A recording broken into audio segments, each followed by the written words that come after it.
Hi, my name is Betsy Lavalette. I'm Associate Professor of English at Kyoto Sangyo University, and today I'm going to introduce a series of courses that I teach for undergraduate students that are based around games and learning theory. I call this series Games for Learning. So here's my plan for this presentation. I'm going to start with some background to the course, and then I will go through each of the semesters and talk about some of the activities and the final projects. Semester 1 concentrates on basic concepts behind games. Semester 2 is about learning theory, particularly language learning theory. And semester 3 is when students design their own games based on these concepts and theories.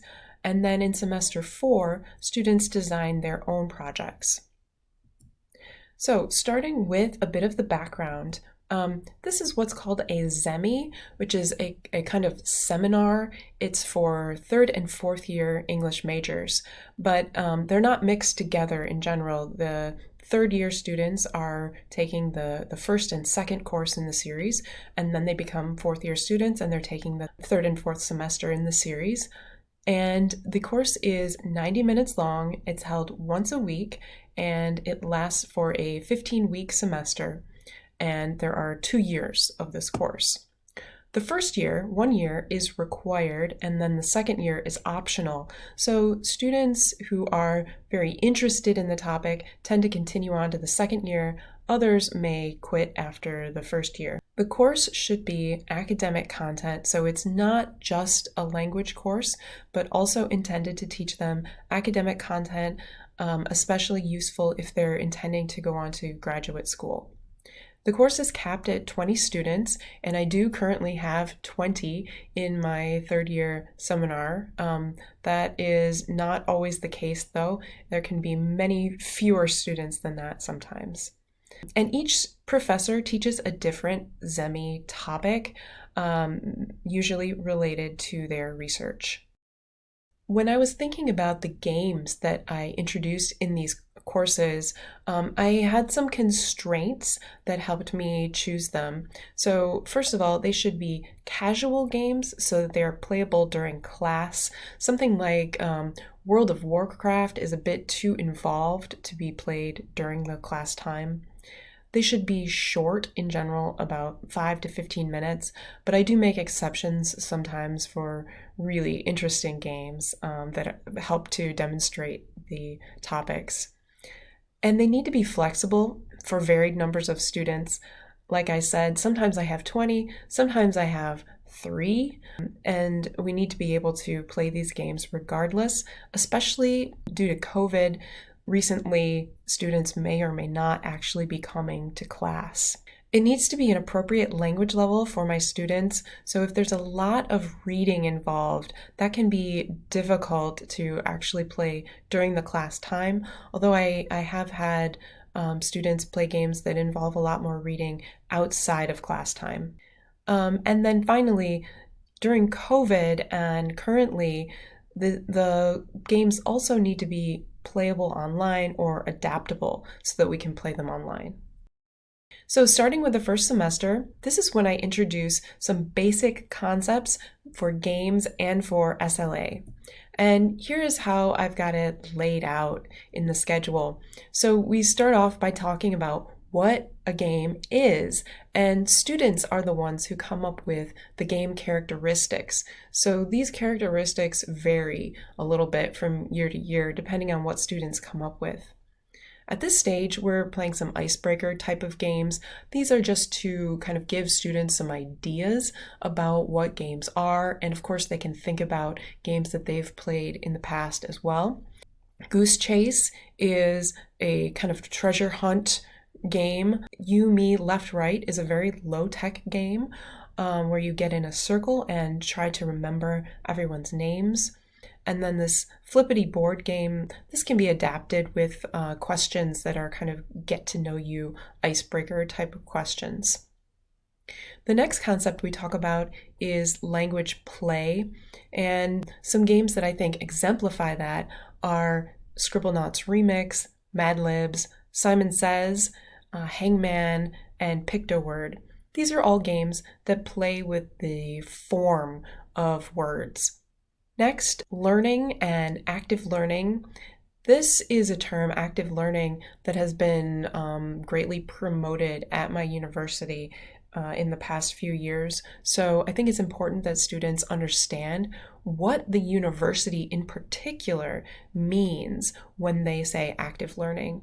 This game, Lingo Lab, is actually not that highly related to this concept of active learning, but sometimes it's very difficult to find games that quite exemplify what we're doing. So this is just a game that we play during this time.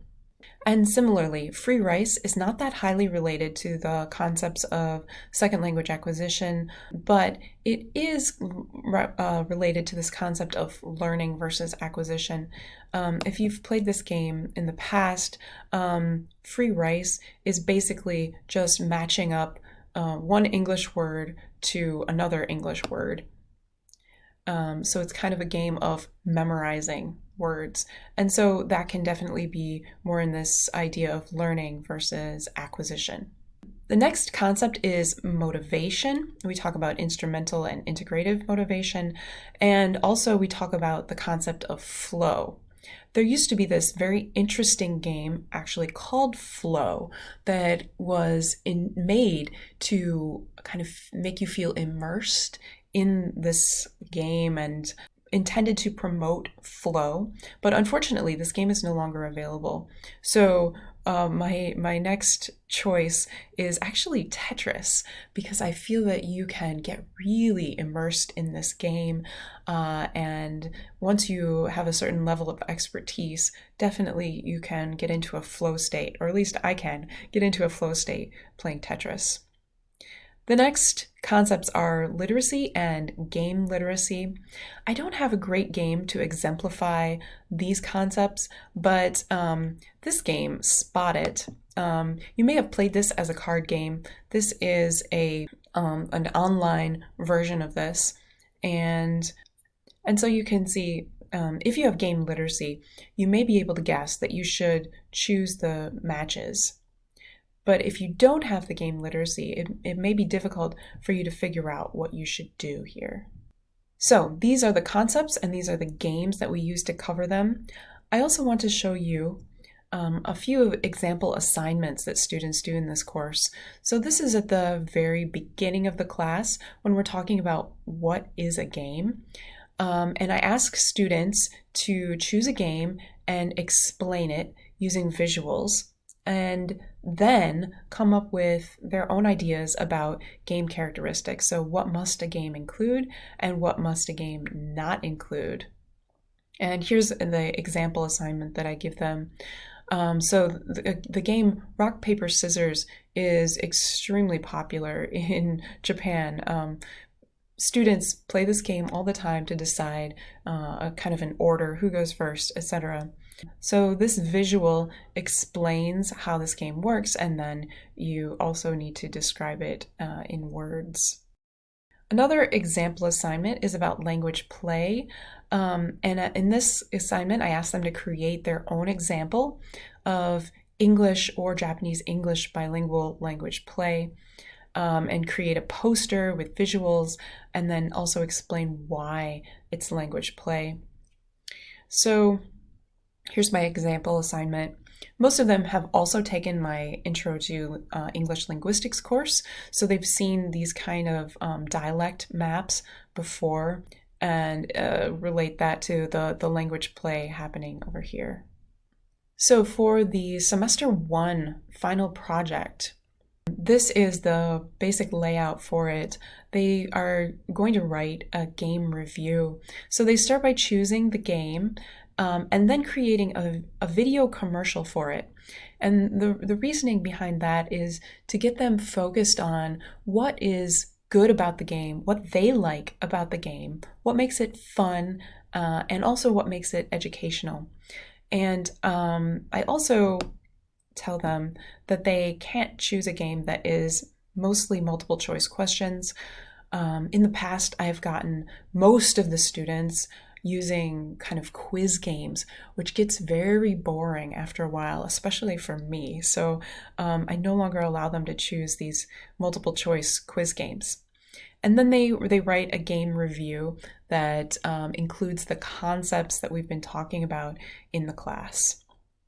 I want to show you one example of a commercial that a student made. Do you want to learn English with a fun game? Do you want to test a vocabulary skill but you don't know how to do it? This game, Word Shake, is for you. So let's play together. Alright. I reckon I might type bear. Okay. Cool, I've got 2 points right now. So have a guess how many points I've got after the 3 minutes. I've got 90 points. How many words do you think you can make with 16 letters? And how many points do you think you can get? If you get more than 90 points, let me know. So let's enjoy learning English with Word Shake. In the second semester, I introduce learning theories. And these are the theories, these are the games that I use to introduce them. As you can see, I've got some blank spaces here. So if you have any ideas about how to exemplify these theories using games, I would love to hear what you think. We start with behaviorism, specifically operant conditioning, and there are lots of games that fall into this category. Students are very familiar with Kahoot because I use it in this class and other classes that they've taken with me in the past. I also introduce slot machines, including normal type and then also one that wins every time. Sociocultural theory is the next theory that I cover, and I use a game called Space Team ESL. This is an interesting game, although not very good for language learning. It's interesting because the students must cooperate in order to win the game. And then Keep Talking and Nobody Explodes is another cooperative game, and I'll show you that in just a moment.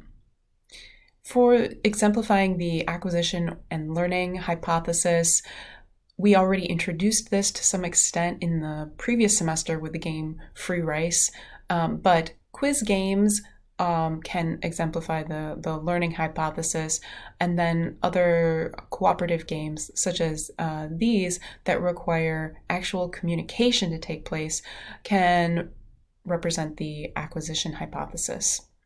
For the monitor hypothesis, I have not found anything, so please give me your ideas. For the natural order hypothesis, I normally don't introduce a game in the class, but students normally have had experience with other games that have difficulty levels or progress through different zones, and they can think about those. For example, Mario. Almost everyone has played Mario. For the input hypothesis, I use a couple of different games. One is Quandary, which I'll show you in just a moment, and another is an online treasure hunt that I created. And in this game, students need to read and understand the instructions. If they can understand them, then they can successfully go to the next step and get the correct answers. For the affective filter hypothesis, I haven't found any games that work for this, so I created my own again. This one is a game where students try to memorize the connection between a word and a dessert. And for half of the desserts, I give them the picture like this, and then for the other half, I just tell them where that is from without showing it on the map and without giving a picture. And then the other half of the class has the reverse. So these would have the picture and the map, and these would just be with words. And so the idea is that the affective filter would be lowered for the ones that have the pretty pictures and the map.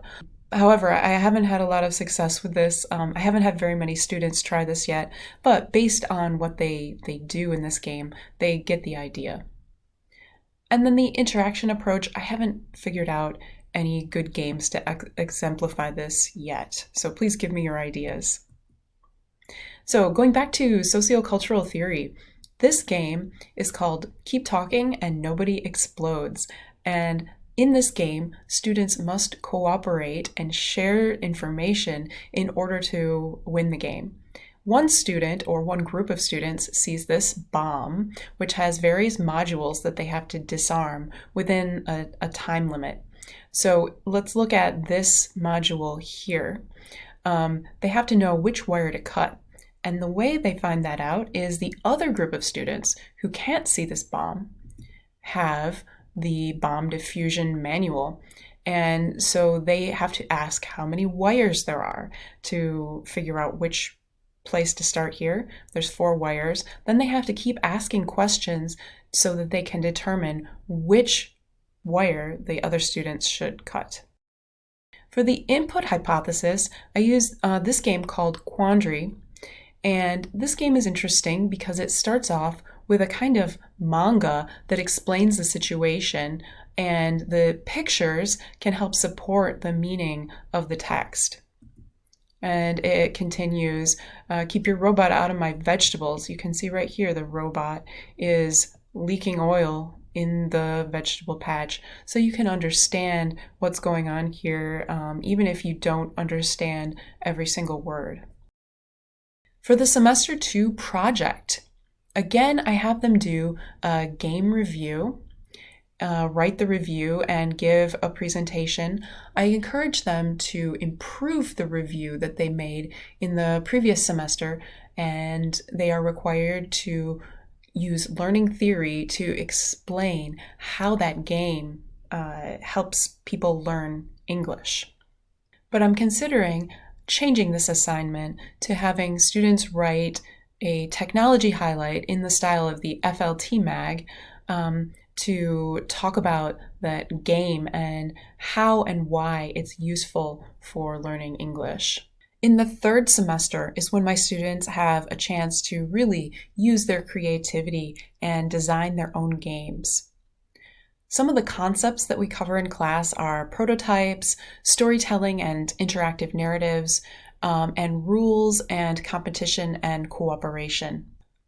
For the 3rd semester project, students create a game and then they write a report about that game. Similar to the reviews that they've written in the past, they have to explain how they used learning theory to develop the game. I want to show you a couple of examples. These are some interactive narratives that my students have made in the past. This student was very interested in racing games, but didn't have the tools to actually make a racing game, so he made this interactive narrative. And you can see it's made in Google Forms, and you can make your choices. And depending on the choices that you make, you will get different outcomes. And then this student remixed a couple of Japanese folktales, and in his game, it's more focused on the grammar and choosing the correct way to say things. This student created an actual physical game, not a digital game, using cards that are trying to teach people pronunciation. This spring, with the semester starting in April, I'm changing things a little bit because I'm doing a collaboration with a colleague Zemi at another university. Now my students are conducting a needs analysis with her students to find out what they need to learn and what kinds of games they like to play, and they will be developing games for those students. And in return, her students will be teaching mine about learner autonomy concepts. The 4th semester is kind of a wild card because students design their own projects. The first time I taught this class, in the fall of 2019, I was noticing that students were kind of tired of this topic of games and learning theory. So I completely changed the topic and had them do a Wikipedia project. In this case, this student took an article that was on the Japanese Wikipedia, but not available on the English Wikipedia, and translated it. And here it is. It's live on Wikipedia. and I was very impressed. He found this very interesting article that English speakers would otherwise have no access to. But in the fall of 2020, my students were still really interested in these ideas about games and learning theory. So I had them either choose the Wikipedia project, which no one chose, or they could make their own project. So I want to show you one example of a lesson plan that a student made. She is planning to become an English teacher in high school. So she began by explaining how sociocultural theory guided the lesson, and then she taught a lesson about the impact of consumerism. Started off with some explanation of the vocabulary students needed to know to understand the lesson. And at the end of the lesson, she had students using the passive voice to explain the messages in advertisements like this. Two students made games, and this first one was made by the same student who created the interactive narrative about racing. And this time, he taught himself to use Unity so that he could make this 3D racing game. You can see that what students or what players need to do is to choose the right words to go in the gap in the sentence. And if they can do that, the car sails straight through. But if they choose the wrong word, oops, it's like hitting a wall and you have to go back and back up and try again.